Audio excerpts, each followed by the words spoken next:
Beautiful people വളരെ happy ആയിട്ട് safe ആയിട്ട് സെറ്റ് ആയിട്ടിരിക്കുന്നു വിശ്വസിക്കുന്നു. ഇപ്പം സോഷ്യൽ മീഡിയ ഇൻസ്റ്റാഗ്രാം ആണെന്നുണ്ടെങ്കിലും യൂട്യൂബ് ആണെന്നുണ്ടെങ്കിലും തുറന്നു കഴിഞ്ഞാൽ ഫസ്റ്റ് തന്നെ വരുന്നത് നമ്മുടെ ആക്ടറായിട്ടുള്ള സുരേഷ് ഗോപി ചേട്ടൻ്റെ മകളുടെ കല്യാണ വീഡിയോസും കാര്യങ്ങളൊക്കെയാണ്. അപ്പോൾ ഞാൻ ഇന്നലെ കണ്ടിട്ടുണ്ടായതെന്ന് വെച്ചിട്ടുണ്ടെങ്കിൽ സുരേഷ് ഗോപി ചേട്ടൻ പറയുന്നു കല്യാണത്തിൻ്റെ വിശേഷങ്ങളും കാര്യങ്ങളൊക്കെ സ്വാഭാവികമാണ്. ഒരു സെലിബ്രിറ്റി ആയിട്ടുള്ള ഒരാളുടെ മകളുടെ കല്യാണം കഴിയുന്ന സമയത്ത് എല്ലാ മീഡിയാസും ഉണ്ടാവും, അത് ഉറപ്പാണ്. അപ്പോൾ ഇവർ ചോദിക്കുന്ന ചോദ്യങ്ങൾക്ക് ആള് പറഞ്ഞ ഫുഡിനെ കുറിച്ചൊക്കെ ചോദിക്കുന്ന സമയത്ത് ആള് പറഞ്ഞത് വെച്ചിട്ടുണ്ടെങ്കിൽ എൻ്റെ കുറെ ഫുഡ് ബാക്കി വന്നിട്ടുണ്ടായിരുന്നു, പക്ഷെ എൻ്റെ ഒരു അഭിപ്രായത്തിൽ ബാക്കി വരാൻ പാടില്ല. ഒരു 100ഓളം പേര് ആൾക്കാർക്ക് ഭക്ഷണം കിട്ടിയിട്ടില്ലെങ്കിലും കുഴപ്പമില്ല, പക്ഷെ ഭക്ഷണം ഒരിക്കലും ബാക്കിയാവാൻ പാടില്ലായിരുന്നു എന്നുള്ളതാണ്. ഇത് എത്ര പേർക്ക് ഇതിനോട് യോജിക്കാൻ പറ്റും എന്ന് എനിക്കറിയില്ല, പക്ഷെ എനിക്ക് യോജിക്കാൻ പറ്റും. ആ പറഞ്ഞതിനോട് എനിക്ക് ഒരു വിയോജിപ്പോ കാര്യങ്ങളോ ഒന്നുമില്ല. കാരണം ഞാൻ വളരെ വ്യക്തമായിട്ട് പറഞ്ഞു തരാം. ഇപ്പോൾ ഒരു കല്യാണത്തിന് നമ്മളൊക്കെ കാണുന്നതാണ്, ഇഷ്ടംപോലെ ഭക്ഷണങ്ങൾ വേസ്റ്റാക്കി കളയുന്നുണ്ട്. എത്രയോ പേര് ഭക്ഷണം കിട്ടാണ്ട് ഒരു നേരത്തെ ഭക്ഷണത്തിന് വേണ്ടി കഷ്ടപ്പെടുന്ന എത്രയോ ആൾക്കാരുണ്ട്. അങ്ങനെ നിൽക്കുന്ന സമയത്ത് ഒരു കല്യാണത്തിനൊരു ടൈം ഉണ്ടാവും, സ്വാഭാവികമാണ്. ഇപ്പം എൻ്റെ വീട്ടിലും ഒരു കല്യാണം, എൻ്റെ ചേച്ചിൻ്റെ കല്യാണം കഴിഞ്ഞപ്പോൾ നമുക്കൊരു സമയമുണ്ട്. അതായത് ഇത്ര മണി മുതൽ ഇത്ര മണി വരെ, ഇപ്പം ഒരു 3 മണി വരെ 4 മണി വരെ തന്നെ വെച്ചോ. കല്യാണം ഒരു ഹാളിൽ നിന്നാണെന്നുണ്ടെങ്കിൽ രാവിലെ ഒരു 9 to ഈവനിങ് 4 o'clock വരെ വെച്ചോളൂ. അതുവരെ ഞാൻ പറയുന്നത് ഇത് എല്ലാ കല്യാണ വീട്ടിലും ഞാൻ തന്നെയാണ്. അത് പിന്നെ ആരും നിഷേധിക്കാൻ വേണ്ടി വരണ്ട. ഇപ്പം എൻ്റെ ഫാമിലിയിൽ ആരെ കല്യാണത്തിന് പോലും ഫ്രണ്ട്സിൻ്റെ കല്യാണത്തിന് പോയാലും എവിടെയും ഇങ്ങനെ തന്നെയാണ്. ഓക്കെ, അപ്പം അങ്ങനെയല്ല എന്ന് പറഞ്ഞിട്ട് ആരും വരണ്ട. അപ്പോൾ ഒരു 4 മണി വരെയാണ് സമയം എന്നുണ്ടെങ്കിൽ ഇപ്പം സാമാന്യ ബോധമുള്ള ആൾക്കാർക്ക് അറിയാം ഇത്ര മണിവരെ കല്യാണം ഉണ്ടാവുള്ളൂ. റിസപ്ഷൻ ആണെന്നുണ്ടെങ്കിൽ ഈവനിങ് ഒരു 5 to 9 അല്ലെങ്കിൽ 10 ആ ഒരു ടൈം വരെയാണ് ഉണ്ടാവുക. അപ്പം 4 മണിക്കുള്ളിൽ അവിടെ പോയി കഴിഞ്ഞിട്ടുണ്ടെന്നുണ്ടെങ്കിൽ അവിടെ എത്തുന്ന 4 മണിക്കുള്ളിൽ അവിടെ എത്തുന്ന എല്ലാവർക്കും ഭക്ഷണം കൊടുക്കും. അതിലൊരു സംശയവും വേണ്ട. സാമ്പാറിൽ വെള്ളം കൂട്ടിയിട്ടാണെന്നുണ്ടെങ്കിലും പിന്നെ അരി അല്പം വേവാണ്ടായിട്ടുണ്ടെന്നുണ്ടെങ്കിലും ഭക്ഷണം കൊടുക്കും, ഉറപ്പാണ്. അത് അവിടുന്ന് ഇവിടുന്നൊക്കെ എന്താ പറയുക, അപ്പോൾ ഒരു ഭയങ്കര റഷായിരിക്കും. ബട്ട് സ്റ്റിൽ ഭക്ഷണം കൊടുക്കാണ്ട് വിടില്ല. ആ ഒരു സമയം കഴിഞ്ഞിട്ട് വരുന്ന ആൾക്കാർക്ക് ഭക്ഷണം കിട്ടാത്ത ബുദ്ധിമുട്ട് വരുള്ളൂ. അപ്പം നമ്മൾ ഒരു കല്യാണത്തിന് പോകുന്നുണ്ടെന്നുണ്ടെങ്കിൽ ആ ഒരു ടൈം പീരീഡ് വെച്ചിട്ട് പോവാം. അല്ലാണ്ട് കല്യാണം രാവിലെയാണ് കല്യാണം, ഉച്ചക്കത്തേക്കാണ് കല്യാണം വിളിച്ചിട്ടുണ്ടെന്നുണ്ടെങ്കിൽ വൈകുന്നേരം 6 മണിക്ക് പോയ ഭക്ഷണം കിട്ടില്ല. അതെ. അപ്പോൾ ആ ഒരു കണക്കിന് വെച്ച് പോയി കഴിഞ്ഞിട്ടുണ്ടെന്നുണ്ടെങ്കിൽ അപ്പോൾ അത് വെച്ച് ചിന്തിക്കുന്ന സമയത്ത് ബെറ്ററാണ്. ഓക്കെ, ആൾക്കാർ മടങ്ങിപ്പോയാലും വേണ്ടില്ല. 500 ആൾക്കാരെയാണ് വിളിച്ചെന്നുണ്ടെങ്കിൽ സ്വാഭാവികമായിട്ടും 600 ആൾക്കാരുള്ള ഭക്ഷണം നമ്മൾ വെക്കും ഒരു കല്യാണം ആവുന്ന സമയത്ത്, അല്ലെങ്കിൽ 550 എങ്കിലും. ഇനി 600 ആൾക്കാർ വന്നാൽ ബാക്കി 50 ആൾക്ക് ഞാൻ ഈ പറഞ്ഞ പോലെ എന്തെങ്കിലും ഒരു തട്ടിക്കൂട്ടായിട്ടെങ്കിലും ഭക്ഷണം കൊടുക്കും. ഓക്കെ, വേസ്റ്റ് ചെയ്യില്ല. പിന്നെ ചില ആൾക്കാർ പറഞ്ഞിട്ടുള്ള അഭിപ്രായം എന്താ വെച്ചിട്ടുണ്ടെങ്കിൽ അനാഥാലയത്തിൽ കൊടുത്തൂടെ എന്നുള്ളതാണ്. അനാഥാലയത്തിലേക്ക് എന്തിനാണ് ബാക്കി വരുന്ന ഭക്ഷണം കൊടുക്കാനുള്ള ഒരു അവസരം ഉണ്ടാക്കുന്നത്?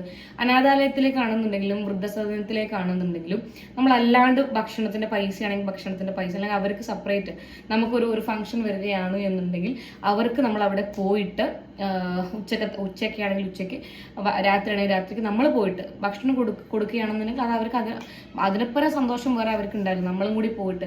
അല്ല നമുക്ക് അവിടെ എത്തിപ്പെടാൻ പറ്റാത്തൊരവസരമാണെന്നുണ്ടെങ്കിൽ അവിടെ നമ്മളിപ്പം ഇവിടെയൊക്കെ എങ്ങനെയാണ്, അവിടെ നമ്മൾ പൈസ ഏൽപ്പിച്ചു കഴിഞ്ഞാൽ അവർ ബോർഡിൽ എഴുതിയിടും, നമുക്ക് അയച്ചു തരും. ഓക്കെ,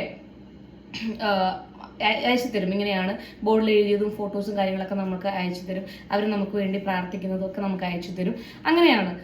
പിന്നെ ചെയ്യാൻ പറ്റുന്ന ഏറ്റവും വലിയ കാര്യം എന്താ വെച്ചിട്ടുണ്ടെങ്കിൽ നമുക്ക് ബാക്കി വന്ന ഭക്ഷണം മുന്നേ ഞാൻ പറഞ്ഞിട്ടുണ്ട്, ഞാൻ അങ്ങനെ ചെയ്യാറുണ്ട്. നമ്മൾ വീട്ടിൽ ചെറിയ ചെറിയ എന്തെങ്കിലും ഫംഗ്ഷനാണ് നടക്കുന്നതെന്നുണ്ടെങ്കിൽ ബാക്കി വന്ന ഭക്ഷണം നല്ലപോലെ വാഴയില വാട്ടിയിട്ട് അതിൽ പൊതിഞ്ഞ് എല്ലാ കറികളും വെച്ച് പൊതിഞ്ഞ് ന്യൂസ് പേപ്പറിൽ പൊതിഞ്ഞ് നമ്മുടെ നൂലൊക്കെ ഇട്ട് കെട്ടി റോഡ് സൈഡിലുള്ള എല്ലാവർക്കും കൊണ്ടുപോകും. അത് ഓക്കെയാണ്, കുഴപ്പമുള്ള കാര്യമൊന്നുമല്ല.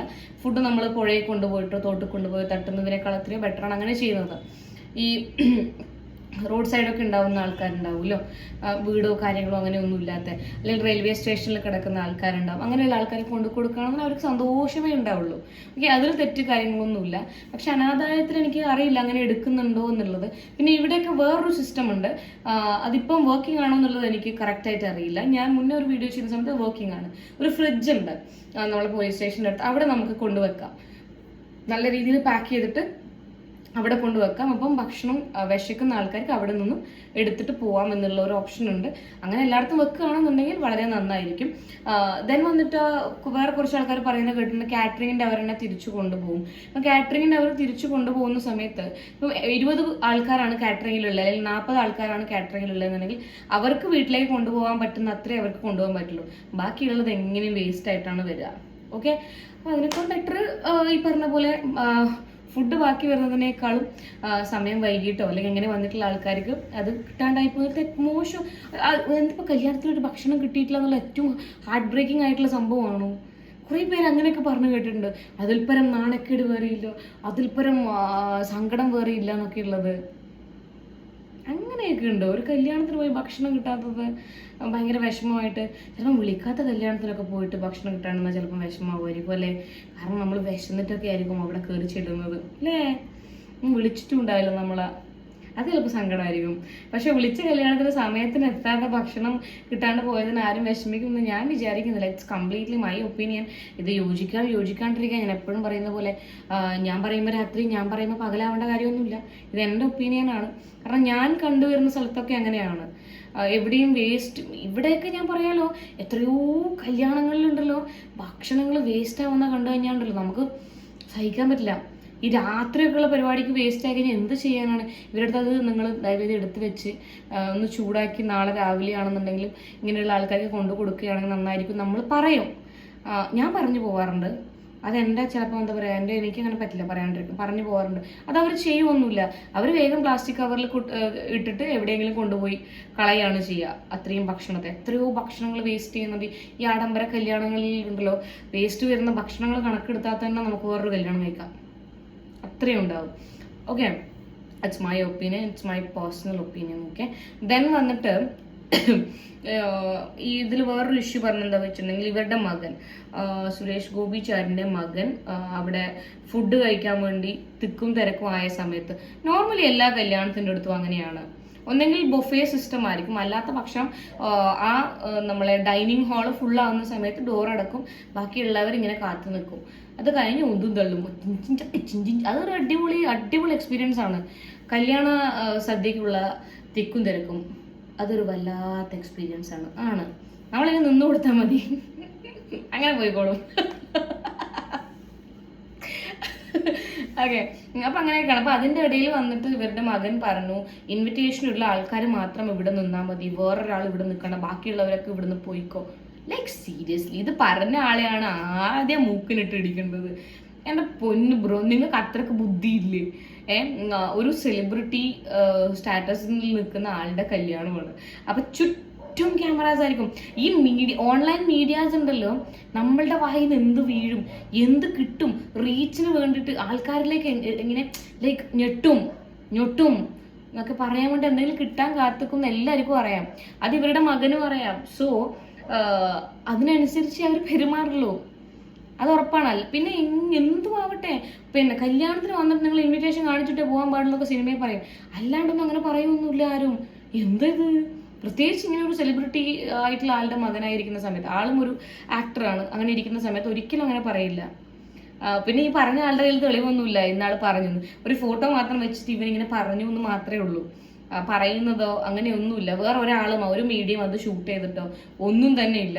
ഇനിയിപ്പം ഇവരത് പറഞ്ഞു ഒതുക്കിയതാണെങ്കിൽ പോലും ഇവർക്കിടാലോ, ഈ വന്ന് ചിലക്കുന്ന ആൾക്കിടാലോ, ഇതാണ് ആൾ പറഞ്ഞ കാര്യം, അങ്ങനെ പറയൊന്നുമില്ലേ? എന്തത് വെള്ളരിക്കപ്പെട്ടണം. വന്നിട്ട് ഇൻവിറ്റേഷൻ ഇല്ലാത്ത ആൾക്കാരൊക്കെ പിന്നെ ഇപ്പം ഇവിടുന്ന് പോകണം, ഭക്ഷണം നിൽക്കാൻ പാടില്ല എന്നൊക്കെ ആരെങ്കിലും പറയുമോ? ഒന്ന് ആലോചിച്ച് നോക്കി, എന്ത് കോമഡി ആയിരിക്കൂലേ? അങ്ങനെയൊന്നും ആരും പറയൊന്നും ചെയ്യില്ല. ഓരോ ആൾക്കാർക്ക് ഉണ്ടല്ലോ എന്തെങ്കിലുമൊക്കെ പറയണം. പിന്നെ ഒരു ഇത് വരുന്ന എന്തെങ്കിലുമൊക്കെ പറഞ്ഞില്ലെങ്കിൽ ഒരു സമാധാനക്കേട്. പിന്നെ നോർമലി നമ്മളും അങ്ങനെ അല്ലേ, ഏതെങ്കിലും ഒരു കല്യാണത്തിൽ പോയി കഴിഞ്ഞാൽ അതൊക്കെ ഒരു സാമ്പാറാണോ, അച്ചാറത്, ഒരു കൂട്ടുകറി ഉണ്ടായിനി എന്ന് പറയില്ലേ, അങ്ങനെ പറഞ്ഞില്ലേ ഒരു സമാധാനക്കേടല്ലേ? അതുപോലെയാണ് ഇയാളും ഈ ഒരു റൂമർ ഉണ്ടാക്കിയ ഈ ഒരാളും. അത് ഇഷ്ടമല്ല അവർക്ക്. അതുകൊണ്ട് നമുക്കൊരു കണ്ടന്റായി.